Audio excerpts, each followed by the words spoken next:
तुम्हारे पास वो सब कुछ है जो होना चाहिए। दौलत है, शोहरत है, इज्जत है, रुतबा है, सब कुछ। और इवन तुम बहुत बड़े राजा हो, but still there is something missing.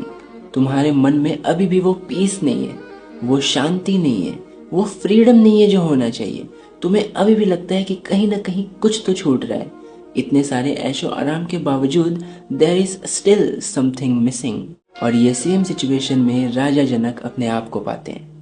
राजा जनक मिथिला के एक बहुत बड़े राजा थे, और जैसा मैंने तुम्हें ऑलरेडी कहा कि उनके पास वो सब कुछ था जो होना चाहिए था, सिवाय मन की शांति के। और इसी का सल्यूशन पाने के लिए, इसी का सल्यूशन समझने के लिए उन्होंने अपने राज्य में एक बहुत बड़ा इवेंट रखा।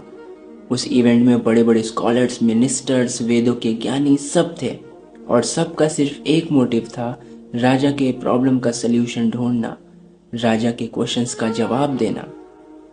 पर कहानी में ट्विस्ट तो तब आता है जब अष्टावक्र की एंट्री उस इवेंट में होती है। जैसे ही अष्टावक्र उस इवेंट में एंट्री मारते हैं, वहां पे मौजूद जितने लोग थे सब फूट फूट के हंसने लगते हैं, क्योंकि ऑलरेडी अष्टावक्र 8 जगह से तेड़े थे, और वो टाइम पे उनकी एज भी कुछ 15-16 के आसपास होगी। जैसे ही अष्टावक्र ने देखा कि सब उन्हें देख के बहुत हंस रहे हैं, उनका मजाक उड़ा रहे हैं, तो कुछ वियर्ड सा हुआ। अष्टावक्र भी बहुत जोर जोर से हंसने लगे। ये देख के राजा जनक थोड़े शौक से हुए, और उन्होंने अष्टावक्र से पूछा कि तुम हंस क्यों रहे हो, ये सब तुम्हारा मजाक उड़ा रहे हैं। और ये सुनते ही अष्टावक्र कहते हैं कि मुझे लगा था कि यहाँ पे बड़े बड़े स्कॉलर्स, मिनिस्टर्स और बहुत बड़े बड़े विद्वान, बहुत बड़े बड़े वेदों के ज्ञानी आने वाले हैं, पर मुझे ये नहीं पता था कि यहाँ पे सिर्फ मूर्खों की टोली आई हुई है, जो सिर्फ मुझे ऊपर से देख के जज कर रही है। मेरे अपीयरेंस, मेरे बॉडी की बनावट को देख के मुझे जज कर रही है। मेरे अंदर की आत्मा, मेरे अंदर का ज्ञान ये लोग भांप ही नहीं पा रहे हैं। और इससे बड़ी हंसी की बात और क्या हो सकती है।